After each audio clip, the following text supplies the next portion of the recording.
ಆತ್ಮೀಯ ಸ್ಪರ್ಧಾ ಮಿತ್ರರೇ, ತಮಗೆಲ್ಲರಿಗೂ ಸಂತೋಷ್ ಲಾಡ್ ಫೌಂಡೇಶನ್ ಉಚಿತ ಆನ್ಲೈನ್ ಶಿಕ್ಷಣಕ್ಕೆ ಆತ್ಮೀಯ ಸ್ವಾಗತ. ನಾನು ನಿಮ್ಮ ಜಗದೀಶ್ ಕೆ.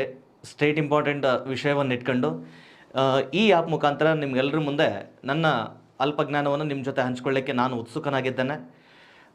ಸಂತೋಷ್ ಲಾಡ್ ಸರ್ ಅವರು ಕರ್ನಾಟಕದಾದ್ಯಂತ ತಮ್ಮ ಸೇವೆಯಿಂದ ಮನೆ ಮಾತಾಗಿದ್ದು, ಇವತ್ತು ಈ ರೀತಿಯ ಸೇವೆಗಳ ಮೂಲಕ ಮತ್ತಷ್ಟು ಒಂದು ಹೆಜ್ಜೆಯನ್ನು ಮುಂದೆ ಇಟ್ಟು ಎಷ್ಟೋ ಕನಸುಗಳನ್ನು ಕಾಣ್ತಾ ಇರುವಂತಹ ಬಡ ವಿದ್ಯಾರ್ಥಿಗಳ ಪಾಲಿಗೆ ಬಹುಶಃ ಆಶಾಕಿರಣ ಆಗ್ತಾ ಇದ್ದಾರೆ. ಅವರ ಈ ಸೇವೆ ಇನ್ನೂ ಉತ್ತಮವಾಗಲಿ ಮತ್ತು ಅವರ ಸೇವೆ ಮತ್ತಷ್ಟು ಉನ್ನತಕ್ಕೆ ಇರಲಿ ಅಂತಂದೇಳಿ ಈ ಮೂಲಕ ಆಶಿಸ್ತಾ ಇವತ್ತಿನಿಂದ ನನ್ನ ತರಗತಿಯನ್ನು ಈ ಆ್ಯಪ್ನ ಮೂಲಕ ನಿಮ್ಮ ಮುಂದೆ ನೀಡಲಿಕ್ಕೆ ನಾನು ಉತ್ಸುಕನಾಗಿದ್ದೇನೆ. ಆದ್ಮೇಲೆ ನಮ್ಮ ಆ್ಯಪ್ನ ಮೂಲಕ ಪ್ರತಿದಿನ ತರಗತಿಯನ್ನು ನೀಡೋದಕ್ಕಿಂತ ಮುಂಚೆ ಅವತ್ತಿನ ದಿನ ವಿಶೇಷವನ್ನು ಹೇಳ್ತಾ ಕ್ಲಾಸ್ಗಳನ್ನು ನೀಡ್ತಾ ಇರೋದು ರೂಢಿಯಲ್ಲಿದೆ. ಹಾಗೆ ಇವತ್ತಿನ ದಿನ ವಿಶೇಷನೂ ಕೂಡ ನಿಮ್ಮ ಮುಂದೆ ಚರ್ಚೆ ಮಾಡಲಿಕ್ಕೆ ಉತ್ಸುಕನಾಗಿದ್ದೇನೆ. ಇವತ್ತು ಫೆಬ್ರವರಿ 19. ಇವತ್ತು ನಾವು ಶಿವಾಜಿ ಜಯಂತಿಯನ್ನು ಆಚರಣೆ ಮಾಡ್ತಾ ಇದ್ದೇವೆ. ಶಿವಾಜಿ ಮಹಾರಾಜರ ಜಯಂತಿಯನ್ನು ಆಚರಣೆ ಮಾಡ್ತಾ ಇದ್ದಾವೆ. ತುಂಬ ಖುಷಿ ವಿಚಾರ. ಶಿವಾಜಿ ಮಹಾರಾಜರ ಜಯಂತಿ ದಿನ ಇವತ್ತು ನನ್ನ ತರಗತಿಗಳು ಪ್ರಾರಂಭ ಆಗ್ತಾ ಇರೋದು. ಸರ್, ಶಿವಾಜಿ ಮಹಾರಾಜರ ಜಯಂತಿಯನ್ನು ಫೆಬ್ರವರಿ 19, 1870ರಿಂದ ಮಹಾತ್ಮ ಫುಲೆ ಅವರು ಈ ಒಂದು ಜಯಂತಿಯನ್ನು ಪ್ರಾರಂಭ ಮಾಡಿದರು. ಮಹಾತ್ಮ ಫುಲೆ ಅವರಿಂದ ಈ ಜಯಂತಿ ಪ್ರಾರಂಭವಾಯಿತು. ಆ್ಯಕ್ಚುಲಿ ಈ ಶಿವಾಜಿ ಮಹಾರಾಜರವರ ಜನ್ಮದಿನ ಫೆಬ್ರವರಿ 19, 1630. ಅವತ್ತು ಇವರು ಜನಿಸಿದ್ರು ಅನ್ನುವಂಥದ್ದು ನಮ್ಮ ಇತಿಹಾಸದ ಉಲ್ಲೇಖಗಳು ಸ್ಪಷ್ಟಪಡಿಸ್ತಕ್ಕಂಥದ್ದು. ಆ ದಿನದ ಸವಿನೆನಪಿಗಾಗಿ 1870ರಿಂದ ಭಾರತದಾದ್ಯಂತ, ಅದರಲ್ಲಿಯೂ ಮುಖ್ಯವಾಗಿ ಮಹಾರಾಷ್ಟ್ರದಲ್ಲಿ ಇವತ್ತನ್ನು ರಾಜ್ಯ ಹಬ್ಬವನ್ನಾಗಿ ಆಚರಣೆ ಮಾಡಿಕೊಂಡು ಶಾಲಾ ಕಾಲೇಜುಗಳಿಗೆ ರಜೆ ನೀಡಿ ಇವತ್ತು ಮತ್ತು ನಾಳೆ ದಿನ 2 ದಿನ ಶಿವಾಜಿ ಮಹಾರಾಜರ ಜಯಂತಿಯನ್ನು ಆಚರಣೆ ಮಾಡ್ತಾ ಇದ್ದಾರೆ. ಸೊ ನೆನ್ಪಿಟ್ಕೊಳ್ಳಿ, ಫೆಬ್ರವರಿ 19 ಶಿವಾಜಿ ಮಹಾರಾಜರ ಜಯಂತಿಯನ್ನಾಗಿ ಆಚರಣೆ ಮಾಡ್ತಾರೆ. ಈ ಶಿವಾಜಿ ಮಹಾರಾಜರ ಜಯಂತಿಯನ್ನು ಆಚರಣೆಗೆ ತಂದವರು ಅಂತ ಬಂದಾಗ ಮಹಾತ್ಮ ಫುಲೆ ಅವರು ಇದನ್ನ ಆಚರಣೆಗೆ ತಗೊಂಡು ಬಂದರು. 1870ರಿಂದ ಪ್ರತಿ ವರ್ಷ ನಾವು ಫೆಬ್ರವರಿ 19 ಮತ್ತು ಫೆಬ್ರವರಿ 20 ಮಹಾತ್ಮ ಶಿವಾಜಿ ಮಹಾರಾಜರ ಜನ್ಮದಿನವನ್ನಾಗಿ ನಾವು ಆಚರಣೆ ಮಾಡ್ತಾ ಇದ್ದಾವೆ. ಸೊ ಇವತ್ತು ಈ ಮಾಹಿತಿಯನ್ನು ಇಟ್ಕೊಂಡು ನನ್ನ ಮುಂದಿನ ತರಗತಿಯನ್ನು ಈ ಮೂಲಕ ಸ್ಟಾರ್ಟ್ ಮಾಡ್ತಾ ಇದ್ದಾನೆ.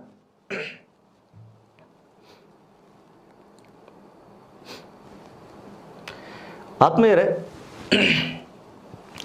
ನನ್ನ ವಿಷಯ ಬಂದ್ಬಿಟ್ಟು ನಿಮಗೆ ಸ್ಟೇಟ್ ಇಂಪಾರ್ಟೆಂಟ್ ಅಂತೇಳಿ. ಸ್ಟೇಟ್ ಇಂಪಾರ್ಟೆಂಟ್ ಬಹುಶಃ ಈ ಕಾಂಪಿಟೇಟಿವ್ ಎಕ್ಸಾಮ್ನೊಳಗೆ ಬಹುಶಃ ಹೊಸ ಸಬ್ಜೆಕ್ಟ್ ಅನ್ನೋ ಫೀಲ್ ಇದೆ. ಬಟ್ ಇದು ಹೊಸ ಸಬ್ಜೆಕ್ಟ್ ಅಲ್ಲ, ತೀರಾ ಹಳೆಯ ಸಬ್ಜೆಕ್ಟು. ಮತ್ತು ಈ ಸಬ್ಜೆಕ್ಟು ಇತ್ತೀಚಿನ ಕಾಂಪಿಟೇಟಿವ್ ಎಕ್ಸಾಮ್ಗಳಲ್ಲಿ ಅತ್ಯಂತ ಹೆಚ್ಚು ಪರಿಣಾಮಕಾರಿಯಾಗಿ ವಿಷಯಗಳನ್ನು ಮತ್ತು ಪ್ರಶ್ನೆಗಳನ್ನು ನೀಡ್ತಾ ಇರುವಂತಹ ಅತಿ ಮುಖ್ಯ ವಿಷಯವಾಗಿದ್ದು, ಅದರಲ್ಲಿಯೂ ಮುಖ್ಯವಾಗಿ KPSC ಡಿಪಾರ್ಟ್ಮೆಂಟ್ನವರು ಪ್ರಶ್ನೆ ಪತ್ರಿಕೆ ರೆಡಿ ಮಾಡುವಲ್ಲಿ ಈ ಸ್ಟೇಟ್ ಇಂಪಾರ್ಟೆಂಟ್ ವಿಷಯವನ್ನು ಅತಿ ಮುಖ್ಯ ವಿಷಯವನ್ನಾಗಿ ಪರಿಗಣಿಸಿ ಅತಿ ಹೆಚ್ಚು ಪ್ರಶ್ನೆಗಳನ್ನು ನೀಡ್ಕೊತ ಬರ್ತಾ ಇದ್ದಾರೆ. ಅದರಲ್ಲಿಯೂ ಮುಖ್ಯವಾಗಿ ಈ ಸ್ಟೇಟ್ ಇಂಪಾರ್ಟೆಂಟ್ ವಿಷಯದಿಂದ KS ಎಕ್ಸಾಮ್ನ ಪೇಪರ್ ಸೆಕೆಂಡ್ನಲ್ಲಿ ಕನಿಷ್ಠ 40 ಪ್ರಶ್ನೆಗಳು ಹಾಗೂ ಪ್ರತಿ ಪ್ರಶ್ನೆಗೆ 2 ಅಂಕದಂತೆ ಸುಮಾರು 80 ಅಂಕಗಳವರೆಗೆ ಈ ಒಂದು ವಿಷಯದ ಮೇಲೆ ಪ್ರಶ್ನೆಗಳಿರ್ತವೆ. ಮುಖ್ಯವಾಗಿ ಪೇಪರ್ ಸೆಕೆಂಡಲ್ಲಿ ಈ ಸ್ಟೇಟ್ ಇಂಪಾರ್ಟೆಂಟ್ ಸಬ್ಜೆಕ್ಟ್ ಮೇಲೆ ಸುಮಾರು 40 ಪ್ರಶ್ನೆಗಳು ಹಾಗೂ 80 ಅಂಕಗಳನ್ನು ಇದೇ ಸಬ್ಜೆಕ್ಟ್ ಮೂಲಕನೇ ನೀಡ್ಕೊಂಡು ಬರ್ತಾ ಇದ್ದಾರೆ. ಈ ಪ್ರಶ್ನೆ ಪತ್ರಿಕೆಯ ವಿಧಾನ ಬದಲಾದ ನಂತರ, ಸೊ 2014 ನಂತರ KSನಲ್ಲಿ ಸುಮಾರು ಇಲ್ಲಿಗೆ 3 ಪ್ರಮುಖ ಪ್ರಿಲಿಮ್ಸ್ ಎಕ್ಸಾಮ್ಗಳು ನಡೆದು, ಆ 3 ಪ್ರಿಲಿಮ್ಸ್ನ ಎಕ್ಸಾಮ್ಗಳಲ್ಲಿ ಈ ಸಬ್ಜೆಕ್ಟ್ಗಳ ಮೂಲಕ ಪ್ರತಿ ಪೇಪರ್ನಲ್ಲಿಯೂ ಕೂಡ 40 ಮತ್ತು 40ಕ್ಕಿಂತ ಹೆಚ್ಚು ಅಂಕಗಳನ್ನು ನೀಡ್ಕೊಂಡು ಬರ್ತಾ ಇದ್ದಾನೆ. ಅದರಲ್ಲಿಯೂ 2014 KS ಪ್ರಿಲಿಮ್ಸ್ನಲ್ಲಿ ಪೇಪರ್ 1 ಮತ್ತು ಪೇಪರ್ 2ಕ್ಕೆ ಸೇರಿಕೊಂಡು ಕನಿಷ್ಠ ಏನಿಲ್ಲ ಅಂದ್ರೂ ಒಂದು 45ರಿಂದ 50 ಪ್ರಶ್ನೆಗಳು ಇದೇ ಸಬ್ಜೆಕ್ಟ್ ಮೇಲೆ ಕೇಳ್ಕೊಂಡು ಬರ್ತಾ ಇದ್ದಾನೆ. ಕೇವಲ ಇದು KSನ ಪ್ರಿಲಿಮ್ಸ್ನ ಅಷ್ಟೇ ಅಲ್ಲದೆ KSನ ಮೇನ್ಸ್ನ ಸಿಲೆಬಸ್ಗೂ ಕೂಡ ನಮಗೆ GS ಪೇಪರ್ಗಳಲ್ಲಿ ನಾವು ಪ್ರಬಂಧಗಳನ್ನು ಬರೆಯುವಂಥ ಸಂದರ್ಭದಲ್ಲಿ ಮತ್ತು GS ಪೇಪರ್ಗಳಲ್ಲಿ ಆಗಿರ್ಬೋದು, ಈ ಕರ್ನಾಟಕದ ರಾಜ್ಯ ವಿಷಯಗಳನ್ನು ಇಟ್ಕೊಂಡು ಸಾಕಷ್ಟು ಹೆಚ್ಚಿನ ಪ್ರಮಾಣದಲ್ಲಿ ನಮಗೆ ಪ್ರಶ್ನೆಗಳು ಕೂಡ ಬರ್ತಾ ಇದ್ದಾವೆ. ಆ ಒಂದು ವಿಷಯಗಳನ್ನು ಈ ಒಂದು ಆ್ಯಪ್ನ ಮೂಲಕ ನಿಮ್ಮ ಮುಂದೆ ಪರಿಚಯಿಸ್ತಾ ಇರೋದು ತುಂಬ ಖುಷಿ ವಿಚಾರ. ಎಷ್ಟೋ ವಿದ್ಯಾರ್ಥಿಗಳಿಗೆ ಬಹುಶಃ ಈ ಸಬ್ಜೆಕ್ಟ್ನ ಅನುಭವ ಇರಲಿಕ್ಕಿಲ್ಲ, ಈ ಸಬ್ಜೆಕ್ಟ್ನ ಪರಿಚಯ ಇರಲಿಕ್ಕಿಲ್ಲ. ಆದರೆ ಈ ಸಬ್ಜೆಕ್ಟ್ ಇತ್ತೀಚಿನ ದಿನಮಾನಗಳಲ್ಲಿ ಅತಿ ಹೆಚ್ಚು ಪ್ರಶ್ನೆಗಳನ್ನು ನೀಡ್ತಾ ಇರುವಂತಹ ವಿಷಯವಾಗಿ ಇವತ್ತು ಮುಂದುವರಿತಾ ಇದೆ. ಇವತ್ತು KS ಎಕ್ಸಾಮ್ ಆಗಿರ್ಬೋದು, PSI ಎಕ್ಸಾಮ್ಗಳಾಗಿರ್ಬೋದು, ಅಥವಾ ಇನ್ನಿತರ ಯಾವುದೇ ಡಿಪಾರ್ಟ್ಮೆಂಟ್ನ ಎಕ್ಸಾಮ್ಗಳಾಗಿರ್ಬೋದು, ಇವತ್ತು ಎಲ್ಲ ಎಕ್ಸಾಮ್ಗಳಲ್ಲಿ ಈ ಸ್ಟೇಟ್ ಇಂಪಾರ್ಟೆಂಟ್ ತನ್ನದೇ ಆದಂತಹ ಪ್ರಶ್ನೆಗಳನ್ನು ನೀಡ್ಕೊಂಡು ಬರ್ತಾ ಇದೆ. ಹಾಗಾಗಿ ಈ ಒಂದು ವಿಷಯ ಕೇವಲ KPSCಗೆ ಅಷ್ಟೇ ಸಂಬಂಧಪಡದೆ ಇವನ್ PSI ವಿದ್ಯಾರ್ಥಿಗಳಿಗೂ ಕೂಡ, PSI ವಿದ್ಯಾರ್ಥಿಗಳಲ್ಲಿ ಅದರಲ್ಲಿಯೂ ಪೇಪರ್ ಫಸ್ಟ್ ಪ್ರಬಂಧ ಬರೆಯುವಂತಹ ಸಂದರ್ಭದಲ್ಲಿ ಈ ವಿಷಯದ ಮೂಲಕ ಅತಿ ಹೆಚ್ಚು ವಿಷಯಾಂಶಗಳು ವಿದ್ಯಾರ್ಥಿಗಳಿಗೆ ಪ್ರಬಂಧದ ವಿಷಯ ವಸ್ತುಗಳಾಗಿ ತುಂಬ ಮುಖ್ಯವಾಗಿ ಬಳಕೆಯಲ್ಲಿ ಬರ್ತಾ ಇದ್ದಾವೆ. ಅವು ಹೇಗೆ ಬರ್ತಾ ಇದ್ದಾವೆ ಅನ್ನೋದನ್ನೇ ಇವತ್ತಿನ ಈ ಒಂದು ಪ್ರಾರಂಭಿಕ ದಿನಗಳಲ್ಲಿ, ಪ್ರಾರಂಭಿಕದ ಈ ಕ್ಲಾಸ್ನಲ್ಲಿ ನಿಮಗೆ ಸೂಕ್ಷ್ಮವಾಗಿ ಒಂದಿಷ್ಟು ತಿಳ್ಕೊಳ್ಳಿಕ್ಕೆ ಪ್ರಯತ್ನ ಮಾಡ್ತಾನೆ. ಈ ಒಂದು ತರಗತಿ ಬಹುಶಃ ಸ್ಟೇಟ್ ಇಂಪಾರ್ಟೆಂಟ್ ಯಾವ್ಯಾವ ಎಕ್ಸಾಮ್ಗಳಿಗೆ ಹೇಗೆ ಅನುಕೂಲ ಆಗ್ತದೆ, ಇದರಲ್ಲಿನ ವಿಷಯಗಳು ಹೇಗಿದ್ದಾವೆ, ಈ ವಿಷಯ ಇವನ್ KS ಪ್ರಿಲಿಮ್ಸ್ಗಳಿಗಾಗಿರ್ಬೋದು, KS ಮೇನ್ಸ್ಗಾಗಿರ್ಬೋದು, PSI first paper ಮತ್ತು PSI ಸೆಕೆಂಡ್ ಪೇಪರ್ಗೆ, ಆನಂತರ ಇನ್ನಿತರ ಉಳಿದ ಎಕ್ಸಾಮ್ಗಳಿಗೆ ಹೇಗೆಲ್ಲ ಬಳಕೆ ಆಗುತ್ತೆ ಮತ್ತು ಹೇಗೆಲ್ಲ ಹೆಲ್ಪ್ ಆಗುತ್ತೆ ಅನ್ನೋದನ್ನು ಈ ಮೂಲಕ ಇವತ್ತು ತಿಳ್ಕೊಳ್ಳೋದಕ್ಕೆ ಪ್ರಯತ್ನ ಮಾಡೋಣ. ಇದರಲ್ಲಿ ಮುಖ್ಯವಾಗಿ ಸ್ಟೇಟ್ ಇಂಪಾರ್ಟೆಂಟ್ ವಿಷಯ ಏನೆಲ್ಲ ವಿಷಯಗಳನ್ನು ಒಳಗೊಂಡಿರುತ್ತೆ, ಇದರಲ್ಲಿರುವಂತಹ ವಿಷಯಾಂಶಗಳು ಅಂತ ಬಂದಾಗ ಇದರಲ್ಲಿರುವಂತಹ ವಿಷಯಾಂಶಗಳು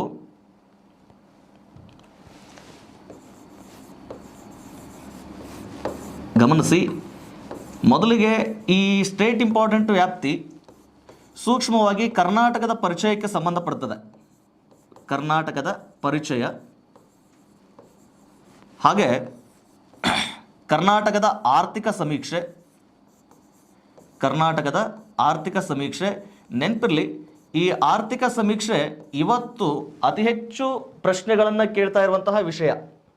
ಹೆಚ್ಚು ಕಡಿಮೆ ಈ state important is nothing but economic survey ಅನ್ನೋ ಹಾಗೆಯೇ ಇವತ್ತು ಇದು ಪ್ರಚಲಿತ ಇರತಕ್ಕಂಥದ್ದು.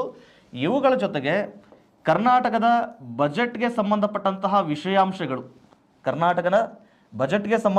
ವಿಷಯಾಂಶಗಳು ಕೂಡ ಈ ಒಂದು ಅಂಶದಲ್ಲಿ ಸೇರ್ಪಡೆ ಆಗ್ತಾ ಇರುವಂಥದ್ದು.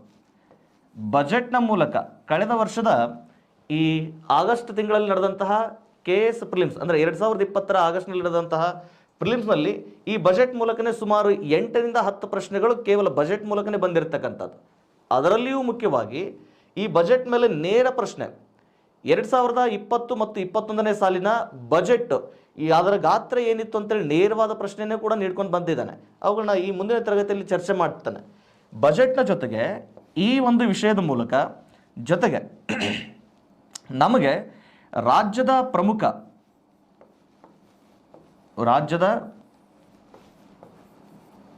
ಪ್ರಮುಖ ಪ್ರಚಲಿತ ಘಟನೆಗಳ ಬಗ್ಗೆ ಸಂಬಂಧಪಟ್ಟ ಹಾಗೆ ರಾಜ್ಯದ ಪ್ರಮುಖ ಪ್ರಚಲಿತ ಘಟನೆಗಳು. ಈಗ ರಾಜ್ಯದ ಪ್ರಮುಖ ಪ್ರಚಲಿತ ಘಟನೆಗಳಂತಂದರೆ 2 burning issues in Karnataka at present like Mekedatu project ಆಗಿರ್ಬೋದು ಅಥವಾ ಎತ್ತಿನಹೊಳೆ ಯೋಜನೆ ಆಗಿರ್ಬೋದು, ಇತ್ತೀಚಿನ ದಿನಮಾನಗಳಲ್ಲಿ ಹೆಚ್ಚು ಚರ್ಚೆಯಲ್ಲಿದೆ. ಜೊತೆಗೆ ಇತ್ತೀಚೆಗೆ ಕೇಂದ್ರ ಸರ್ಕಾರದ ಬಜೆಟ್ನಲ್ಲಿ ಗೋದಾವರಿಯಿಂದ ಕಾವೇರಿ ನದಿಯನ್ನು ಜೋಡಣೆ ಮಾಡುವಂತಹ ಇತ್ತೀಚೆಗೆ ಅದೊಂದಿಷ್ಟು ಅನುಮೋದನೆ ಕೂಡ ಸಿಕ್ಕಿದೆ. ಆ ಅನುಮೋದನೆಯಿಂದ ಕರ್ನಾಟಕ ಆಗ್ತಕ್ಕಂಥ ಅನುಕೂಲ ಏನು, ಕರ್ನಾಟಕಕ್ಕೆ ಇನ್ನೇನು ಅನುಕೂಲ ಆಗಬಹುದಾಗಿತ್ತು ಅನ್ನುವ ವಿಚಾರ ಇಟ್ಕೊಂಡು ಬಹುಶಃ ಮುಂದೆ ಬರುವಂತಹ PSIನ ಎಕ್ಸಾಮ್ಗಳಲ್ಲಿ ಪೇಪರ್ 1ರಲ್ಲಿ ಪ್ರಶ್ನೆ ಕೇಳೋ ಸಾಧ್ಯತೆ ತೀರಾ ಹೆಚ್ಚಾಗಿರ್ತದೆ. ಆ ಕಾರಣಗಳಕ್ಕಾಗಿ ಈ ಒಂದು ವಿಷಯವನ್ನು ರಾಜ್ಯದ ಪ್ರಚಲಿತ ಘಟನೆಗಳನ್ನು ಕೂಡ ನಾವಿಲ್ಲಿ ಚರ್ಚೆ ಮಾಡಲಿಕ್ಕೆ ಅವಕಾಶ ಇರುತ್ತೆ. ಇವುಗಳ ಜೊತೆಗೆ ಈ ಸ್ಟೇಟ್ ಇಂಪಾರ್ಟೆಂಟ್ ವಿಷಯದಲ್ಲಿ ರಾಜ್ಯದ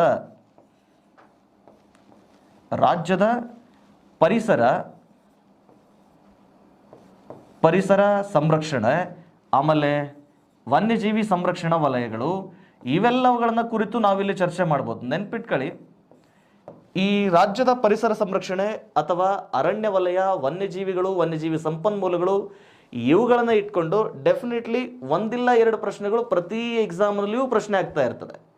ಆ ವಿಷಯಗಳನ್ನು ಕೂಡ ನಾವು ಈ ವಿಷಯದ ಮೂಲಕ ತಿಳ್ಕೊಳ್ಳಿಕ್ಕೆ ಈ ಒಂದು ಮೂಲಕ ಪ್ರಯತ್ನ ಮಾಡ್ಬೋದು.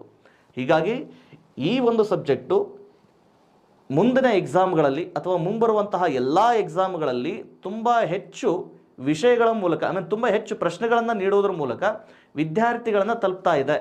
ಆ ಕಾರಣಕ್ಕೆ ಈ ಒಂದು ನಮ್ಮ ಈ ಫೌಂಡೇಶನ್ ಮೂಲಕ, ಈ ಆ್ಯಪ್ನ ಮೂಲಕ ಈ ವಿಷಯವನ್ನು ಇನ್ನು ಮುಂದೆ ಸುದೀರ್ಘವಾಗಿ ನಿಮ್ಮ ಮುಂದೆ ಚರ್ಚೆ ಮಾಡಲಿಕ್ಕೆ ನಾನು ರೆಡಿ ಇದ್ದೇನೆ. ಅದರ ಸದುಪಯೋಗ ಪಡೆದುಕೊಳ್ಳಿಕ್ಕೆ ನೀವು ಉತ್ಸುಕರಾಗಿರಿ ಅಂತ ಹೇಳ್ತಾ ಇವತ್ತಿನ ಒಂದಿಷ್ಟು ಪ್ರಾರಂಭದ ಹಂತವನ್ನು ನಿಮ್ಮ ಮುಂದೆ ಪರಿಚಯ ಮಾಡ್ತಾ ಇದ್ದಾನೆ. ಆದ್ಮೇಲೆ ಇಲ್ಲಿ ಗಮನಿಸಿ, ಈಗ ಇದಕ್ಕೆ ಸಂಬಂಧಪಟ್ಟ ಹಾಗೆ ಕೆಲವೊಂದಿಷ್ಟು ಪ್ರಶ್ನೆಗಳನ್ನು ಗಮನಿಸ್ಕೊಳ್ಳೋಣ. ಈ ಮುಂಚೆ ನಡೆದಂತಹ ಪ್ರಶ್ನೆಗಳಲ್ಲಿ, ಈ ಮುಂಚೆ ನಡೆದಂತಹ ಎಕ್ಸಾಮ್ಗಳಲ್ಲಿ ಇಲ್ಲಿ ನೋಡ್ರಿ, ಈಗ ಇಲ್ಲೊಂದು ಪ್ರಶ್ನೆ ಇದೆ ನಮಗೆ. ಕರ್ನಾಟಕ ಸರ್ಕಾರವು 2019 ಫೆಬ್ರವರಿ 28ರಂದು ಜಲಾಮೃತ ಯೋಜನೆಯನ್ನು ಚಾಲನೆಗೊಳಿಸಿತು. ಜಲ ಕಾರ್ಯಗಳ ಅಂದರೆ ಈ ಪ್ರಶ್ನೆ ತೀರ ಇತ್ತೀಚೆಗೆ ಬಂದಂತಹ ಪ್ರಶ್ನೆ. 2020 KS ಪ್ರಿಲಿಮ್ಸ್ ಆಗಸ್ಟ್ ತಿಂಗಳಲ್ಲಿ ನಡೆದಂತಹ KS ಪ್ರಿಲಿಮ್ಸ್ ಎಕ್ಸಾಮ್ನಲ್ಲಿ ಈ ಥರದ ಒಂದು ಪ್ರಶ್ನೆ ಈ ಸಬ್ಜೆಕ್ಟ್ ಮೂಲಕ ಬಂದಿರತಕ್ಕಂಥದ್ದು. ನೀವು ಗಮನಿಸ್ರಿ, ಈ ಪ್ರಶ್ನೆ ಹೇಗಿದೆ ನೋಡಿ.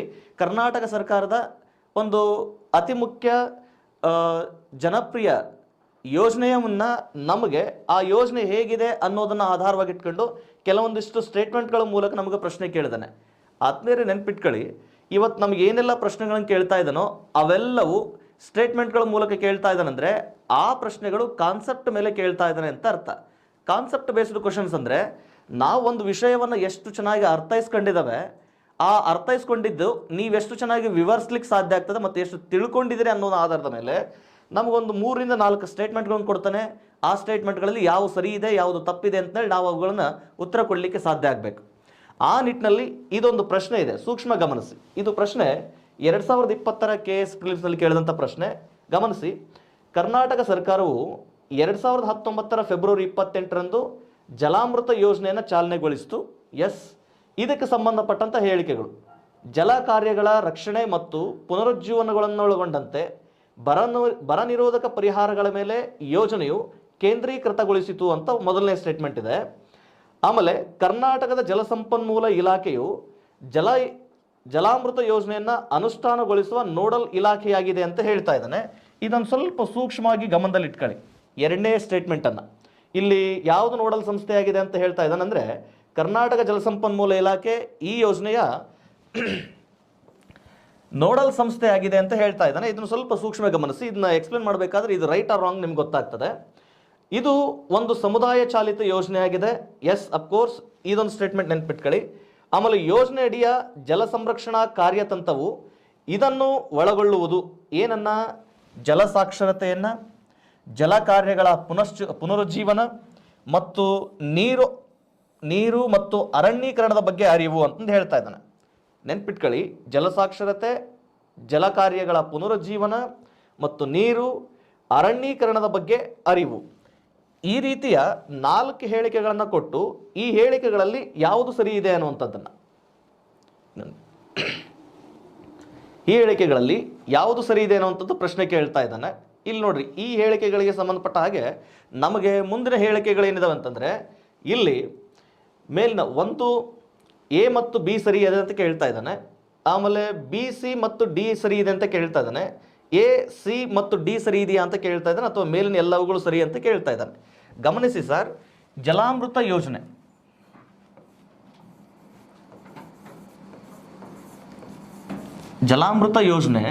ಜಾರಿಗೆ ಬರ್ತಾ ಇರುವಂತಹ ಉದ್ದೇಶ ಅಂತ ಬಂದಾಗ ಗಮನಿಸಿ, ಸ್ಟೇಟ್ ಇಂಪಾರ್ಟೆಂಟ್ನಲ್ಲಿ ವಿಷಯ ಹೇಗಿರ್ತವೆ ಅನ್ನೋದಕ್ಕೆ ಇದೊಂದು ಎಕ್ಸಾಂಪಲ್ ತೊಗೊಂಡು ನಾನು ನಿಮಗೆ ಚರ್ಚೆ ಮಾಡ್ತೇನೆ. ಯಾವುದೇ ಯೋಜನೆಗಳ ಮೇಲೆ ಬಹುತೇಕ ಪ್ರಶ್ನೆಗಳನ್ನು ಕೇಳ್ತಾ ಇದ್ದಾನಂದರೆ ಅದು ಕಾನ್ಸೆಪ್ಟ್ ಆಧಾರಿತವಾಗಿಯೇ ಅತಿ ಹೆಚ್ಚು ಪ್ರಶ್ನೆಗಳನ್ನು ಕೇಳ್ತಾ ಇರೋದು. ಹೀಗಾಗಿ ಪ್ರತಿ ಯೋಜನೆಯನ್ನು ಸ್ವಲ್ಪ ಅದರ ಹಿನ್ನೆಲೆಯನ್ನು ಇಟ್ಕೊಂಡು ತಿಳ್ಕೊಳ್ಳಿಕ್ಕೆ ಪ್ರಯತ್ನ ಮಾಡಿದರೆ ಹೇಳಿಕೆಗಳನ್ನು ನಾವು ಸುಲಭವಾಗಿ ಅರ್ಥೈಸ್ಕೋಬೋದು. ಆನಂತರ ಅವುಗಳಿಗೆ ಉತ್ತರಗಳನ್ನು ಕೂಡ ನಾವು ಕಂಡುಕೊಳ್ಳಿಕ್ಕೆ ಸಾಧ್ಯ ಆಗುತ್ತೆ. ಆ ನಿಟ್ಟಿನಲ್ಲಿ ಜಲಾಮೃತ ಯೋಜನೆ ಅಂತ ಬಂದಾಗ ಸರ್, ಈ ಯೋಜನೆ 2020 ಮತ್ತು 21ನೇ ಸಾಲಿನಲ್ಲಿ ಈ ಒಂದು ಯೋಜನೆಯನ್ನು ಜಾರಿಗೊಳಿಸಲಾಗಿತ್ತು ಅಂತ ಹೇಳ್ತಾರೆ. ಈ ಯೋಜನೆ ಬರೋದಕ್ಕಿಂತ ಮುಂಚೆ ಬಹುಶಃ 2016, 17 ಮತ್ತು 18ರ ಸಂದರ್ಭದೊಳಗೆ ಕರ್ನಾಟಕದಲ್ಲಿ ಸತತ 3 ವರ್ಷ ಬರಗಾಲ ಬಿದ್ದಿರ್ತದೆ.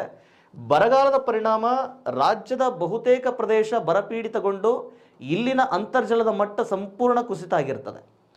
ಈ ಒಂದು ಸಮಸ್ಯೆಯನ್ನು ಅರಿತುಕೊಂಡಂತಹ ಕರ್ನಾಟಕ ಸರ್ಕಾರ ಏನು ಮಾಡ್ತದೆ, ಈ ರಾಜ್ಯದಲ್ಲಿ ಜಲಸಾಕ್ಷರತೆಯನ್ನು ಮೂಡಿಸಬೇಕು. ಜಲಸಾಕ್ಷರತೆ ಅಂದರೆ ಪದ ನೋಡ್ರಿ ಎಷ್ಟು ಉತ್ತಮವಾದಂತಹ ಪದ ಬಳಕೆ ಆಗಿದೆ ಇಲ್ಲಿ. ಇಲ್ಲಿ ಜಲಸಾಕ್ಷರತೆ ಅಂತಂದರೆ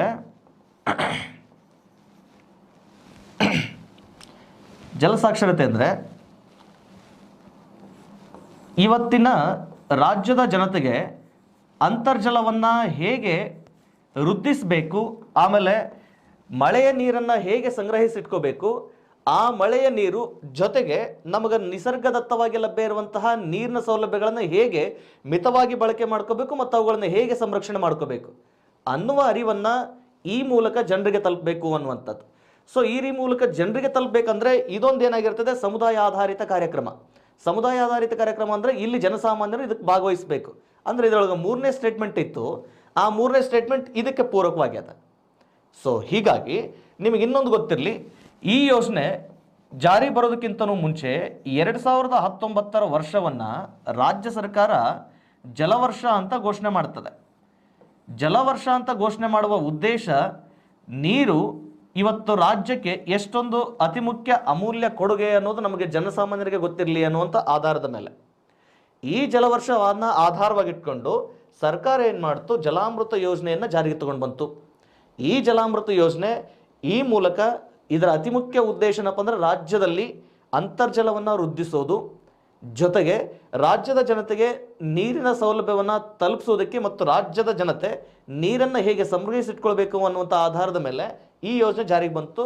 ಬಟ್ ಈ ಯೋಜನೆಯನ್ನು ಅನುಷ್ಠಾನಗೊಳಿಸುವ ನೋಡಲ್ ಸಂಸ್ಥೆ ಯಾವುದು ಅಂತಂದರೆ ಮುಖ್ಯವಾಗಿ ಗ್ರಾಮೀಣಾಭಿವೃದ್ಧಿ ಮತ್ತು ಪಂಚಾಯತ್ ರಾಜ್ ಇಲಾಖೆ. ಇಲ್ಲಿ ಈ ಒಂದು ಯೋಜನೆ ಜಾರಿ ಬರೋದು ನೋಡಲ್ ಸಂಸ್ಥೆ ಯಾವುದಾಗಿರ್ತದೆ ಅಂತಂದರೆ ಗ್ರಾಮೀಣಾಭಿವೃದ್ಧಿ ಮತ್ತು ಪಂಚಾಯತ್ ರಾಜ್ ಇಲಾಖೆ. ಇವುಗಳ ಜೊತೆಗೆ ಜಿಲ್ಲಾ ಪಂಚಾಯತ್ ಮತ್ತು ತಾಲೂಕು ಪಂಚಾಯತ್ ಸಂಸ್ಥೆಗಳು ಕೂಡ ಈ ಯೋಜನೆಯಡಿ ತಮ್ಮ ಮೇಲ್ವಿಚಾರಣೆ ಕಾರ್ಯವನ್ನು ನಿರ್ವಹಿಸ್ಕೊಳ್ತವೆ. ಪರಿಣಾಮ ಗಮನಿಸಿ, ಈ ಕೊಟ್ಟದ್ದಂತಹ ಹೇಳಿಕೆಗಳೇನಿದ್ದು ನೋಡ್ರಿ, ಕೊಟ್ಟಂತಹ ಹೇಳಿಕೆಗಳಲ್ಲಿ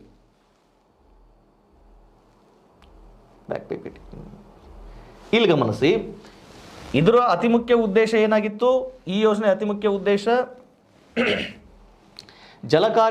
ಕಾಯಗಳ ಸಂರಕ್ಷಣೆ, ಪುನರುಜ್ಜೀವನಗಳನ್ನೊಳಗೊಂಡಂತೆ ಬರ ನಿರೋಧಕ ಪರಿಹಾರಗಳ ಮೇಲೆ ಯೋಜನೆಯು ಕೇಂದ್ರೀಕೃತಗೊಳಿಸಿದೆ. ಎಸ್ ಅಫ್ಕೋರ್ಸ್, ಈ ಯೋಜನೆ ಬರೋಕ್ಕಿಂತ ಮುಂಚೆ ರಾಜ್ಯದಲ್ಲಿ ಅತಿ ದೊಡ್ಡ ಪ್ರಮಾಣದೊಳಗೆ ಬರ ಪೀಡಿತ ಭೂಪ್ರದೇಶ ನಿರ್ಮಾಣಗೊಂಡಿತ್ತು.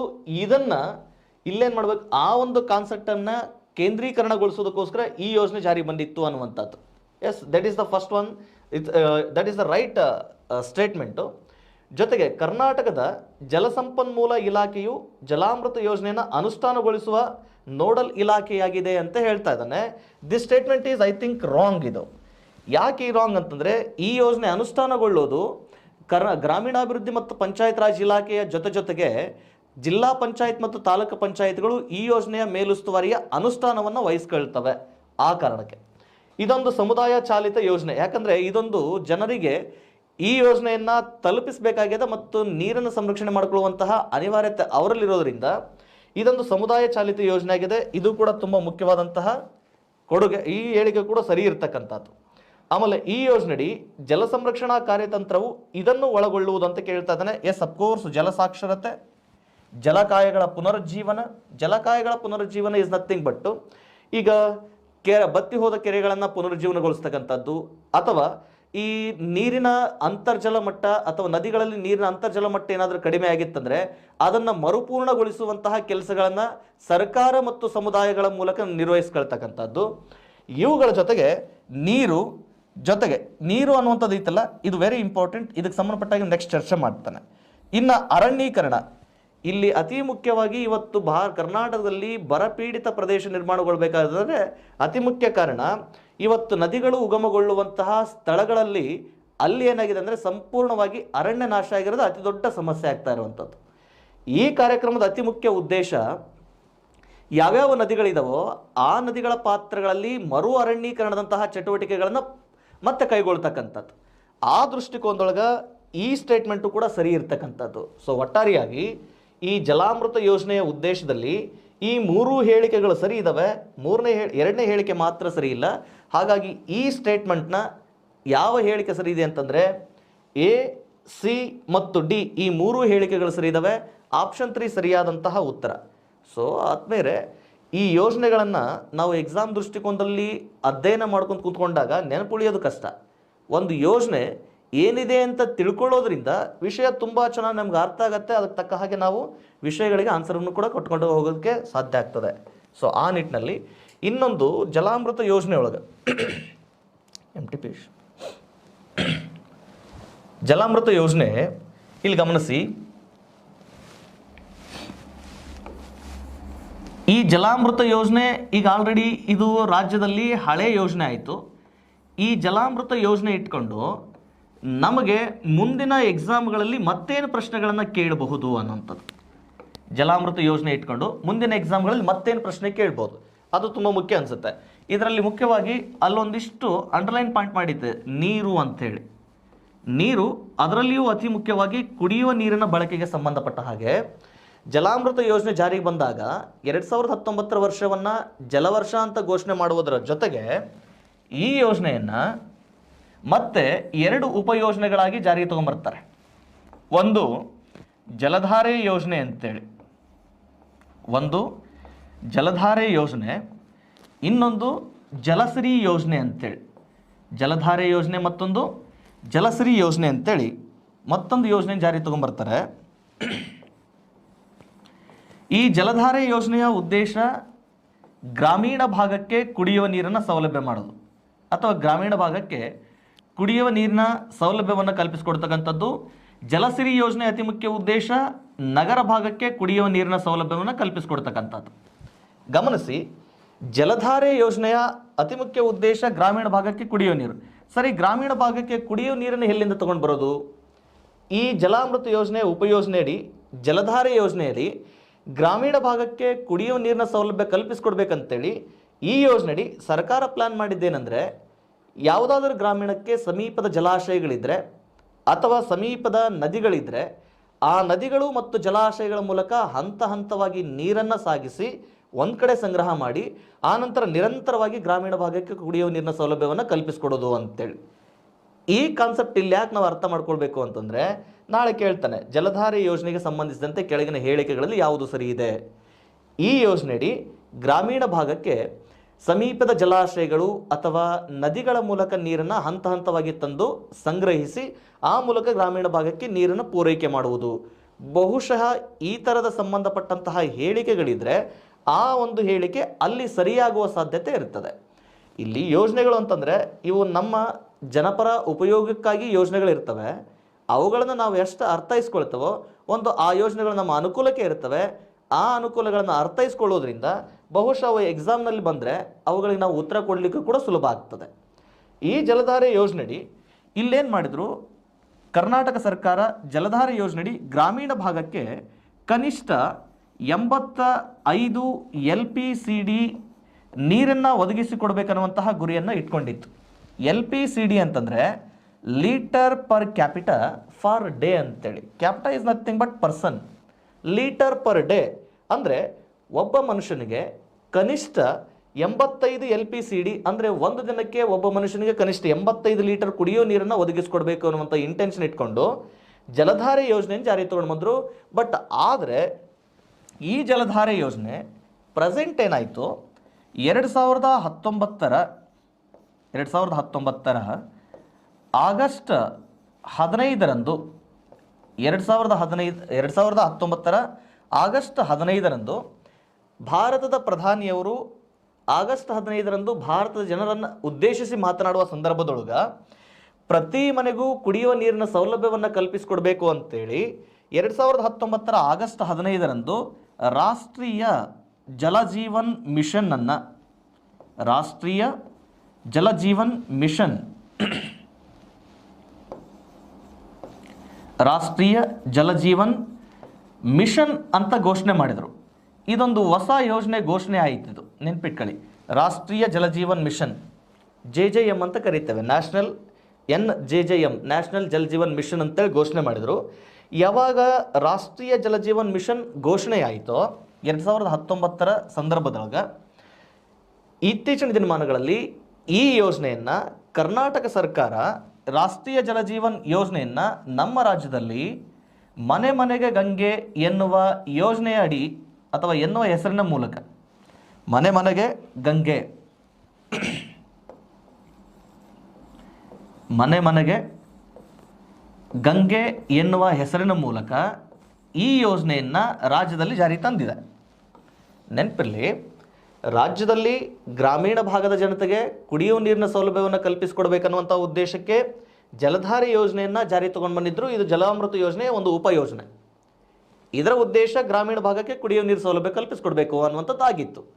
ಯಾವಾಗ ಕರ್ನಾಟಕದೊಳಗೆ ಮತ್ತೆ ಪುನಃ ಸರ್ಕಾರ ಬದಲಾವಣೆಯಾಗಿತ್ತು, ಕೇಂದ್ರ ಸರ್ಕಾರದ ಪ್ರಾಯೋಜಿತ ಯೋಜನೆಯಾಗಿದ್ದಂತಹ ರಾಷ್ಟ್ರೀಯ ಜಲಜೀವನ್ ಮಿಷನ್ ಯೋಜನೆಯನ್ನು ರಾಜ್ಯದಲ್ಲಿ ಮನೆ ಮನೆಗೆ ಗಂಗೆ ಎನ್ನುವ ಯೋಜನೆಯಡಿ ಜಾರಿಗೆ ತಗೊಂಡು ಬಂದು ಇದೇ ಜಲಧಾರೆ ಯೋಜನೆಯನ್ನು ಮನೆ ಮನೆಗೆ ಗಂಗೆ ಯೋಜನೆಯಡಿ ವಿಲೀನಗೊಳಿಸಿರ್ತಕ್ಕಂಥದ್ದು. ಅಂದರೆ ರಾಷ್ಟ್ರೀಯ ಜಲಜೀವನ್ ಮಿಷನ್ನ ಅಡಿ ಇವತ್ತು ಜಲಧಾರೆ ಯೋಜನೆ ಏನಾಗಿದೆ, ಮರ್ಜ್ ಆಗ್ಯದ ಅಥವಾ ವಿಲೀನಗೊಂಡದ. ಈ ವಿಲೀನಗೊಂಡ ಈ ಯೋಜನೆ ಪ್ರೆಸೆಂಟ್ ರಾಜ್ಯದಲ್ಲಿ ಜಾರಿಯಲ್ಲಿರತಕ್ಕಂಥದ್ದು ಯಾವ ಹೆಸರಿನ ಮೂಲಕ ಅಂದರೆ ಮನೆ ಮನೆಗೆ ಗಂಗೆ ಎನ್ನುವ ಹೆಸರಿನ ಮೂಲಕ ಜಾರಿಯಲ್ಲಿದೆ. ಮುಂದಿನ ದಿನಮಾನಗಳಲ್ಲಿ ಬಹುಶಃ ಕಾಂಪಿಟೇಟಿವ್ ಎಕ್ಸಾಮ್ಗಳಲ್ಲಿ ಏನಾದರೂ ಪ್ರಶ್ನೆ ಕೇಳಿದ್ರೆ ಜಲಧಾರೆ ಯೋಜನೆಯ ಮುಂದುವರೆದ ಭಾಗ ಮನೆ ಮನೆಗೆ ಗಂಗೆ ಯೋಜನೆ ಮೂಲಕ ಪ್ರಶ್ನೆ ಕೇಳೋ ಸಾಧ್ಯತೆ ಇರ್ತದೆ. ಇಲ್ಲಿ ಗಮನಿಸಬೇಕು, ಈ ರಾಷ್ಟ್ರೀಯ ಜಲಜೀವನ್ ಮಿಷನ್ನ ಅತಿ ಮುಖ್ಯ ಉದ್ದೇಶ ದೇಶದ ಪ್ರತಿ ಮನೆಗೂ ನಲ್ಲಿ ಸೌಲಭ್ಯವನ್ನು ಕಲ್ಪಿಸಿ ಆ ಮೂಲಕ ಕುಡಿಯೋ ನೀರನ್ನು ಪೂರೈಕೆ ಮಾಡಬೇಕು ಅನ್ನುವಂಥದ್ದಾಗಿತ್ತು. ಗಮನಿಸಿ, ಪ್ರತಿ ಮನೆಗೂ ನಲ್ಲೆ ಅಥವಾ ಈ ಯೋಜನೆಯೊಳಗೆ ಒಂದು ಘೋಷವಾಕ್ಯ ಇತ್ತು, ಹರ್ ಘರ್ ಜಲ್ ಅಂತೇಳಿ. ಹರ್ ಘರ್ ಜಲ್ ಅಂತೇಳಿ ನೆನಪಿರಲಿ. ಈ ಯೋಜನೆ ಘೋಷವಾಕ್ಯ ಏನಾಗಿತ್ತು ಅಂದರೆ ಹರ್ ಘರ್ ಜಲ್ ಅಂತೇಳಿ. ಈ ಘೋಷವಾಕ್ಯ ಏನಿತ್ತು ನೋಡ್ರಿ, ಹರ್ ಘರ್ ಜಲ್ ಅನ್ನುವಂಥದ್ದೇ ನಮ್ಮ ರಾಜ್ಯದೊಳಗೆ ಮನೆ ಮನೆಗೆ ಗಂಗೆ ಅಥವಾ ಮನೆ ಮನೆಗೆ ನೀರು ಅನ್ನುವಂತಹ ಯೋಜನೆ ಮೂಲಕ ರಾಜ್ಯದಲ್ಲಿ ಜಾರಿ ಇರ್ತಕ್ಕಂಥದ್ದು. ಸೊ ಈ ಯೋಜನೆಯನ್ನು ರಾಜ್ಯದಲ್ಲಿ ಅನುಷ್ಠಾನಗೊಳಿಸಲಾಯಿತು. ಈ ರಾಷ್ಟ್ರೀಯ ಜಲಜೀವನ್ ಮಿಷನ್ನ ಗುರಿ ಏನಾಗಿತ್ತು ಅಂದರೆ, ಇಲ್ಲಿ ನಮ್ಮ ಜಲಧಾರೆ ಯೋಜನೆ ಒಳಗೆ 85 LPCD ಇತ್ತು. ಈ ಹರ್ ಘರ್ ಜಲ್ ಯೋಜನೆ ಅಥವಾ ರಾಷ್ಟ್ರೀಯ ಜಲಜೀವನ್ ಮಿಷನ್ ನಡಿ ಇದರ ಗುರಿ ಪ್ರತಿ ವ್ಯಕ್ತಿಗೆ 55 LPCD ನೀರನ್ನು ಒದಗಿಸ್ಕೊಡ್ತಕ್ಕಂಥದ್ದು. 55 LPCD ನೀರನ್ನು ಒದಗಿಸ್ಕೊಡ್ತಕ್ಕಂಥದ್ದು. ನೆಕ್ಸ್ಟು ಬಹುಶಃ ಈ ಒಂದು 55 LPCD ಉತ್ತರ ಬರೋ ಹಾಗೆ ಪ್ರಶ್ನೆ ಕೇಳೋ ಸಾಧ್ಯತೆ ಅತಿ ಹೆಚ್ಚಾಗಿರುತ್ತೆ. ಇದನ್ನು ಸ್ವಲ್ಪ ಗಮನದಲ್ಲಿ ಇಟ್ಕೊಳ್ಳಿ. ಇಲ್ಲಿ ನೋಡ್ರಿ, ಸ್ವಲ್ಪ ಇಲ್ಲೇನಾಯಿತು, ಮೊದಲು 85 LPCD ಇದ್ದದನ್ನು ಇದು ರಾಷ್ಟ್ರವ್ಯಾಪಿ ಯೋಜನೆ ಆಗಿರೋದ್ರಿಂದ 55 LPCDಗೆ ಕಡಿಮೆ ಮಾಡಲಾಗ್ಯದ. 55 LPCD ಇಸ್ ನಥಿಂಗ್ ಬಟ್ ಪ್ರತಿ ವ್ಯಕ್ತಿಗೆ ಒಂದು ದಿನಕ್ಕೆ ಕನಿಷ್ಠ 55 ಲೀಟರ್ ನೀರನ್ನಾದರೂ ಕಲ್ಪಿಸಿಕೊಡ್ಬೇಕು ಅನ್ನುವಂಥದ್ದು ಗುರಿ. ಹಾಗಾಗಿ ನಾಳೆ ನಮಗೆ ಪ್ರಶ್ನೆ ಕೇಳ್ತಾ ಇರ್ತಾನೆ, ಮನೆ ಮನೆಗೆ ಗಂಗೆ ಯೋಜನೆ ಇದು ಯಾವ ಕಾರ್ಯಕ್ರಮದಡಿ ರಾಜ್ಯದಲ್ಲಿ ಅನುಷ್ಠಾನಗೊಳಿಸಲಾಗಿದೆ ಅಂತ ಪ್ರಶ್ನೆ ಕೇಳ್ಬೋದು. ಮನೆ ಮನೆಗೆ ಗಂಗೆ ಈ ಯೋಜನೆ ರಾಷ್ಟ್ರೀಯ ಜಲಜೀವನ್ ಮಿಷನ್ ನಡಿ ರಾಜ್ಯದಲ್ಲಿ ಅನುಷ್ಠಾನಗೊಳಿಸಿರ್ತಕ್ಕಂಥದ್ದು. ಈ ಮನೆ ಮನೆಗೆ ಗಂಗೆ ಯೋಜನೆಯಡಿ ಇದರ ಗುರಿ ಏನಪ್ಪ ಅಂದರೆ, ರಾಜ್ಯದ ಪ್ರತಿ ಮನೆಯಲ್ಲಿ, ಅದರಲ್ಲಿಯೂ ಗ್ರಾಮೀಣ ಭಾಗದಲ್ಲಿ ಪ್ರತಿ ವ್ಯಕ್ತಿಗೆ ಕನಿಷ್ಠ 55 LPCD ನೀರನ್ನು ಒದಗಿಸಿಕೊಡುವುದು ಅಂತೇಳಿ. ಈ ಯೋಜನೆಯನ್ನು ನೀವು ಎಷ್ಟು ಚೆನ್ನಾಗಿ ಅರ್ಥೈಸ್ಕೊಂಡ್ರೋ ಆ ಅರ್ಥೈಸ್ಕೊಂಡಿರುವ ಆಧಾರದ ಮೇಲೆ ನಮಗೇನು ಮಾಡ್ತಾನೆ, ಸ್ಟೇಟ್ಮೆಂಟ್ ವೈಸ್ ಕ್ವಶನ್ಗಳನ್ನು ಕೇಳ್ತಾನೆ. ಅದನ್ನು ಆಧಾರವಾಗಿಟ್ಕೊಂಡು ನಾವು ಪ್ರಶ್ನೆಗಳಿಗೆ ಉತ್ತರ ಕೊಡಲಿಕ್ಕೆ ಪ್ರಯತ್ನ ಮಾಡಲಿಕ್ಕೆ ಈ ಮೂಲಕ ಸಿದ್ಧ ಆಗಬೇಕು. ಆದ್ಮೇಲೆ ರಾಷ್ಟ್ರೀಯ ಜಲಜೀವನ್ ಮಿಷನ್ನ ಗುರಿ ಏನಪ್ಪ ಅಂದರೆ, 2024 ಒಳಗಾಗಿ ದೇಶದ ಪ್ರತಿ ಮನೆಗೂ ಕುಡಿಯುವ ನೀರಿನ ಸೌಲಭ್ಯವನ್ನು ಕಲ್ಪಿಸಬೇಕನ್ನುವಂತಹ ಗುರಿ ಕೇಂದ್ರ ಸರ್ಕಾರದಾಗಿದೆ. ಅದೇ ಗುರಿಯನ್ನು ಇವತ್ತು ರಾಜ್ಯ ಸರ್ಕಾರಗಳು ಕೂಡ ಜಾರಿ ತರ್ತಾ ಇದ್ದಾವೆ. ಈ ನಿಟ್ಟಿನಲ್ಲಿ ಈ ಟಾರ್ಗೆಟಿಂಗ್ ಇಯರ್ನು ಕೂಡ ಪ್ರಶ್ನೆ ಕೇಳೋ ಸಾಧ್ಯತೆ ಇರ್ತದೆ. ಟಾರ್ಗೆಟಿಂಗ್ ಇಯರ್ದು ಕೂಡ, ಈ ಟಾರ್ಗೆಟಿಂಗ್ ಇಯರ್ನ ಯಾಕೆ ನೆನ್ಪಿಟ್ಕೋಬೇಕು ಅಂದರೆ, ಇದೇ 2020 KS ಫಿಲಿಮ್ಸ್ ಒಳಗೆ 2009 ಜಾರಿಗೆ ಬಂದಿದ್ದಂತಹ ರಾಜೀವ್ ಆವಾಸ್ ಯೋಜನೆ ಅಥವಾ ಈ ಕೊಳಗೇರಿ ಅಭಿವೃದ್ಧಿ ನಿಗಮಕ್ಕೆ ಸಂಬಂಧಪಟ್ಟಾಗ ರಾಜೀವ್ ಆವಾಸ್ ಯೋಜನೆ ಅಂತ ಒಂದು ಪ್ರಶ್ನೆ ಇತ್ತು. ಅದರ ಟಾರ್ಗೆಟಿಂಗ್ ಇಯರ್ 2022 ಆಗಿತ್ತು. ಆ 2022ರ ಟಾರ್ಗೆಟ್ ಉತ್ತರ ಬರೋ ಹಾಗೆ ನಮಗೆ ಪ್ರಶ್ನೆ ಕೇಳಿದಾನೆ. ಹಾಗಾಗಿ ರಾಷ್ಟ್ರೀಯ ಜಲಜೀವನ್ ಮಿಷನ್ ಇದು ಈ ಕೆಳಗಿನ ಯಾವ ವರ್ಷವನ್ನು ತನ್ನ ಗುರಿಯನ್ನು ಸಂಪೂರ್ಣಗೊಳಿಸುವ ಉದ್ದೇಶವನ್ನು ಹೊಂದಿದೆ ಅಂತ ಪ್ರಶ್ನೆ ಕೇಳ್ತಿರ್ತಾನೆ. ಹಾಗಾಗಿ ಈ ಟಾರ್ಗೆಟಿಂಗ್ ಇಯರನ್ನು ನೆನ್ಪಿಟ್ಕೊಳ್ಳಿಕ್ಕೆ ಸಾಧ್ಯ ಆಗಲಿ. ಈ ಟಾರ್ಗೆಟನ್ನು ಗುರಿಯಾಗಿಟ್ಕೊಂಡು ರಾಷ್ಟ್ರೀಯ ಜಲಜೀವನ್ ಮಿಷನ್ ನಡಿ ಹರ್ ಘರ್ ಜಲ್ ಎನ್ನುವಂತಹ ಹರ್ ಘರ್ ಜಲ್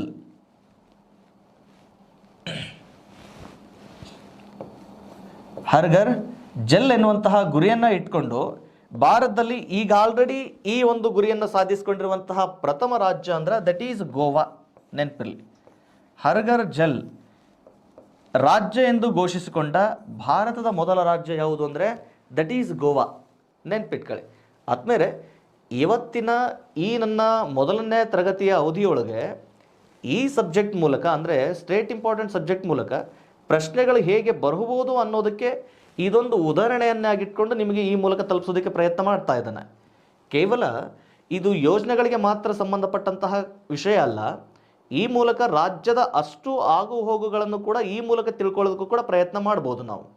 ಇನ್ನು ಈ ಒಂದು ಸ್ಟೇಟ್ ಇಂಪಾರ್ಟೆಂಟ್ ಸಬ್ಜೆಕ್ಟು ಇವನ್ PSI ವಿದ್ಯಾರ್ಥಿಗಳಿಗೆ ಹೇಗೆ ಹೆಲ್ಪ್ ಆಗ್ಬೋದು ಅನ್ನುವ ಆಧಾರದ ಮೇಲೆ ನೀವು ಸೂಕ್ಷ್ಮ ಗಮನಿಸಿ.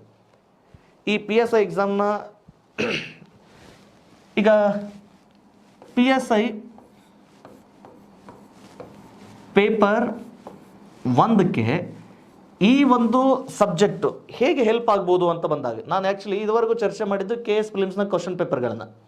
ಇನ್ನು ಪೇಪರ್ 1ಗೆ ಈ ಸಬ್ಜೆಕ್ಟ್ ಹೇಗೆ ಹೆಲ್ಪ್ ಆಗ್ಬೋದು ಅಂತ ಪ್ರಶ್ನೆ ಕೇಳಿದಾಗ ನಾಳೆ ನಿಮಗೆ ಕೇಳ್ತಾನೆ, ಫಾರ್ ಎಕ್ಸಾಂಪಲ್ ರೈತರಿಗೆ ಸಂಬಂಧಿಸಿದಂತೆ ಇದೊಂದು ಪ್ರಬಂಧಗಳನ್ನು ಪ್ರಶ್ನೆ ಕೇಳ್ತಾನೆ. ರೈತರಿಗೆ ಸಂಬಂಧಿಸಿದಂತೆ ಪ್ರಬಂಧಗಳು ಇದೊಂದು ಸಾಮಾನ್ಯ ವಿಷಯ. ಇವತ್ತು ರೈತರಿಗೆ ಸಂಬಂಧಿಸಿದಂತೆ ಪ್ರಶ್ನೆ ಕೇಳ್ತಕ್ಕಂಥದ್ದು ಇವತ್ತು ರಾಜ್ಯದಲ್ಲಿ ಅತ್ಯಂತ ಸಾಮಾನ್ಯವಾದಂತಹ ಪ್ರಬಂಧ ವಿಷಯದ ವಸ್ತು ಇದು.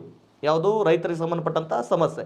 ಅದರಲ್ಲಿಯೂ ಮುಖ್ಯವಾಗಿ ರೈತರ ಆತ್ಮಹತ್ಯೆ ಪರಿಹಾರ ಕ್ರಮಗಳು ಅಥವಾ ಸರ್ಕಾರದ ಯೋಜನೆಗಳು ರೈತರಿಗೆ ಹೇಗೆಲ್ಲ ಹೇಗೆಲ್ಲ ಪ್ರಯೋಜನವಾಗಿದ್ದಾವೆ ಅಥವಾ ರೈತರ ಆತ್ಮಹತ್ಯೆ ನಿಯಂತ್ರಿಸುವಲ್ಲಿ ನಿಮ್ಮ ಸಲಹೆಗಳೇನು, ಈ ಥರದ ವಿಷಯಗಳನ್ನ ಇಟ್ಕೊಂಡು ಸುಲಭವಾದಂತಹ ಪ್ರಶ್ನೆಗಳನ್ನು ಕೇಳ್ತಾ ಇದ್ದಾನೆ.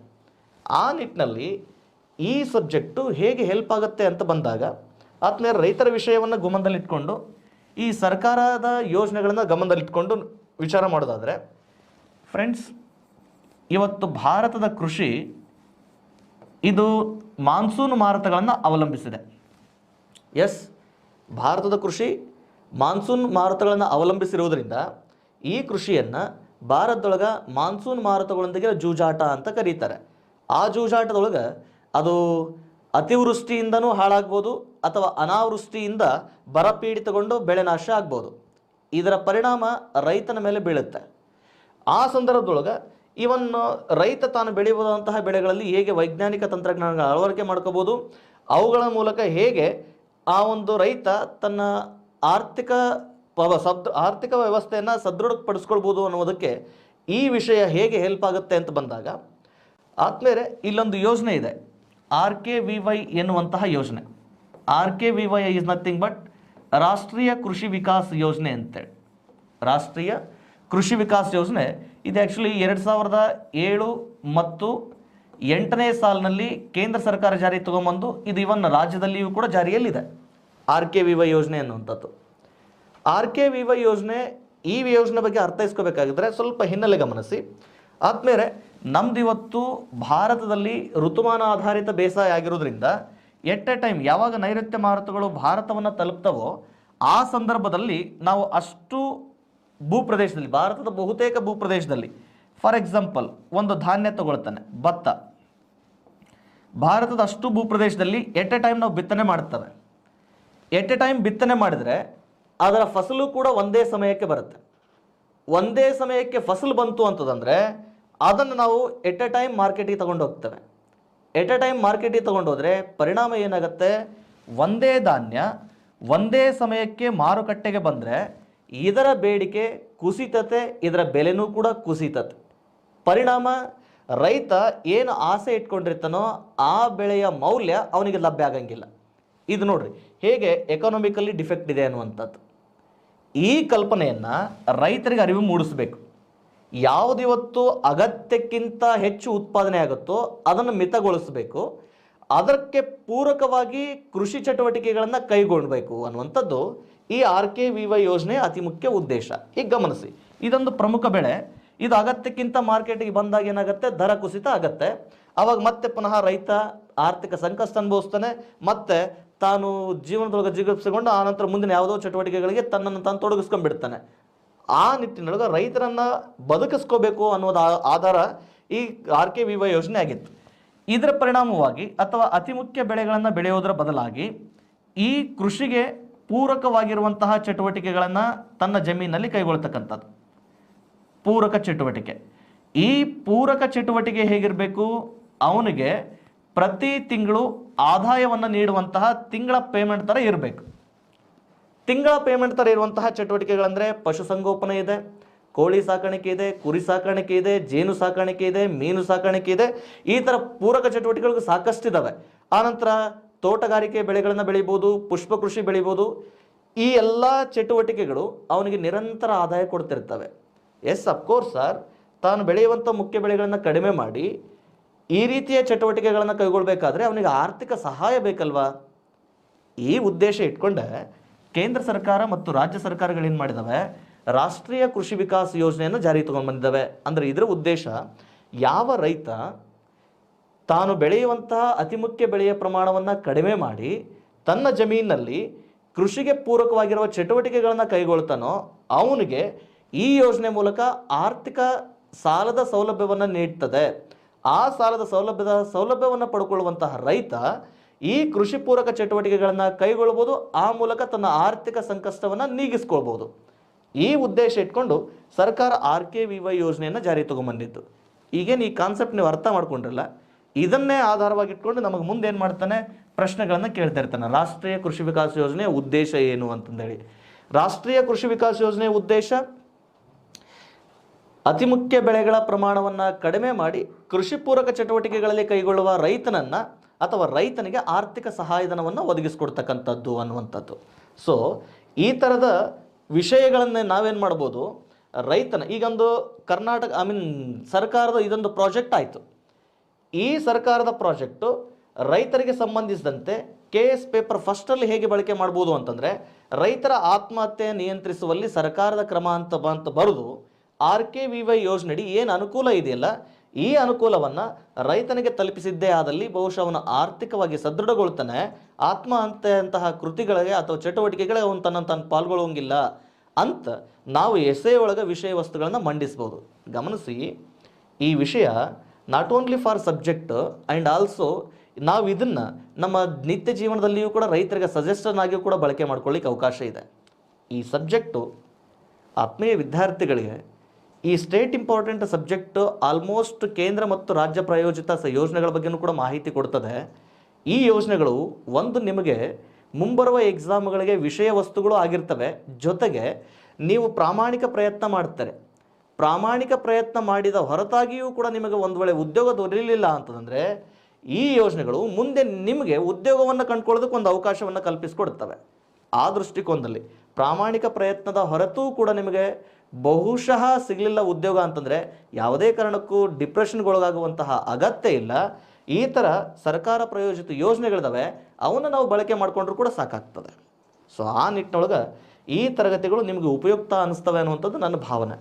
ಎಸ್, ಇದು ಯಾವುದಕ್ಕೆ ಸಂಬಂಧಪಟ್ಟಿದೆ, PSI ಪೇಪರ್ ಫಸ್ಟ್ಗೆ ಸಂಬಂಧಪಟ್ಟಿರುವಂತಹ ವಿಷಯಗಳನ್ನು ನಾವು ಈ ಥರ ಅಪ್ಲೈ ಮಾಡ್ಕೋಬೋದು ಅನ್ನುವಂಥದ್ದು ಕೂಡ ನಾವಿಲ್ಲಿ ಗಮನಿಸಬೇಕಾಗ್ತಕ್ಕಂಥದ್ದು. ಆದ್ಮೇಲೆ ಇವತ್ತು ಕೃಷಿ ಪೂರಕ ಚಟುವಟಿಕೆಗಳು, ಕೃಷಿ ಚಟುವಟಿಕೆಯನ್ನು ಇಟ್ಕೊಂಡು ಒಂದು ಯೋಜನೆ, ಆನಂತರ ಗ್ರಾಮೀಣ ಭಾಗದ ಅಭಿವೃದ್ಧಿಗೆ ಸಂಬಂಧಪಟ್ಟಾಗ ಕುಡಿಯುವ ನೀರಿಗೆ ಸಂಬಂಧಪಟ್ಟಂಥ ಒಂದು ಯೋಜನೆ, ಇವೆರಡನ್ನು ಇಟ್ಕೊಂಡು ನಾನಿಲ್ಲಿ ಚರ್ಚೆ ಮಾಡಲಿಕ್ಕೆ ಪ್ರಯತ್ನ ಮಾಡಿದ್ದೇನೆ. ಇವುಗಳ ಜೊತೆಗೆ ಈ ಸಬ್ಜೆಕ್ಟು ಮತ್ತೆ ಇದ್ರ ಮೇಲೆ ಮತ್ತಿನ್ನೇನು ಪ್ರಶ್ನೆಗಳನ್ನು ಕೇಳಬಹುದು ಅಂತ ಬಂದಾಗ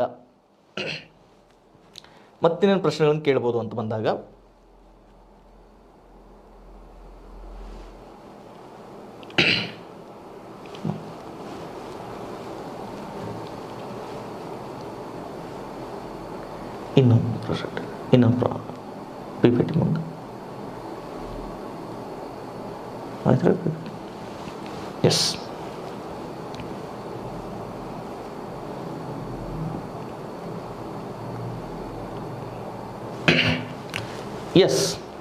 ಇಲ್ಲಿ ಕೊಟ್ಟಿದ್ದಾನೆ ನೋಡ್ರಿ.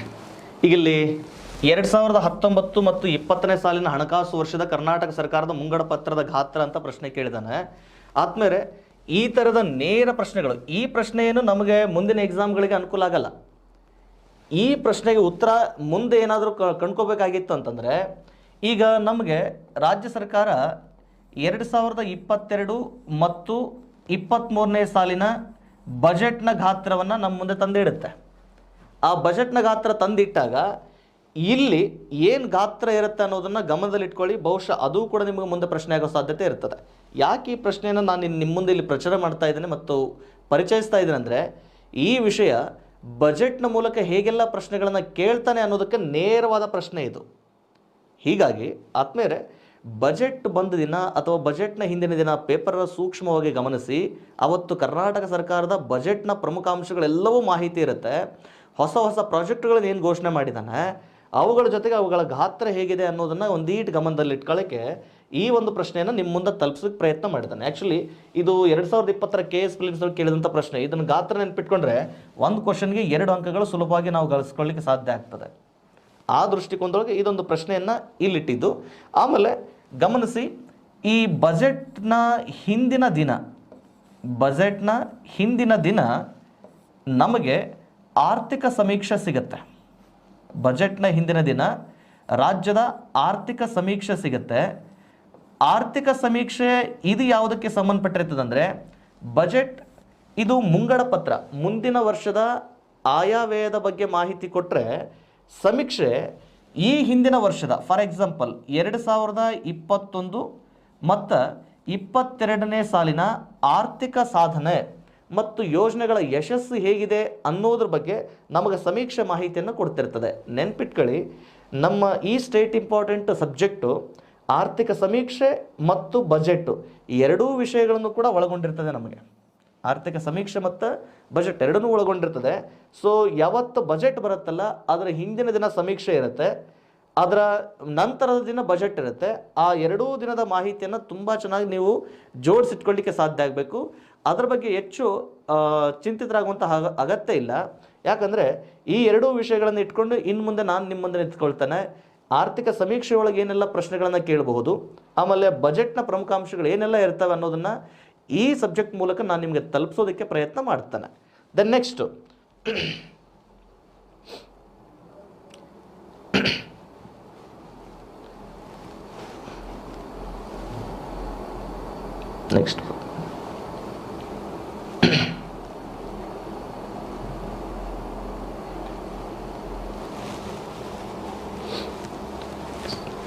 ಎಸ್ ಫ್ರೆಂಡ್ಸ್, ಗಮನಿಸಿ.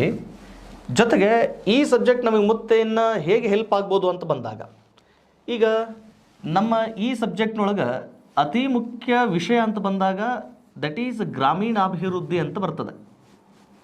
ಯಾವುದು? ಗ್ರಾಮೀಣಾಭಿವೃದ್ಧಿ.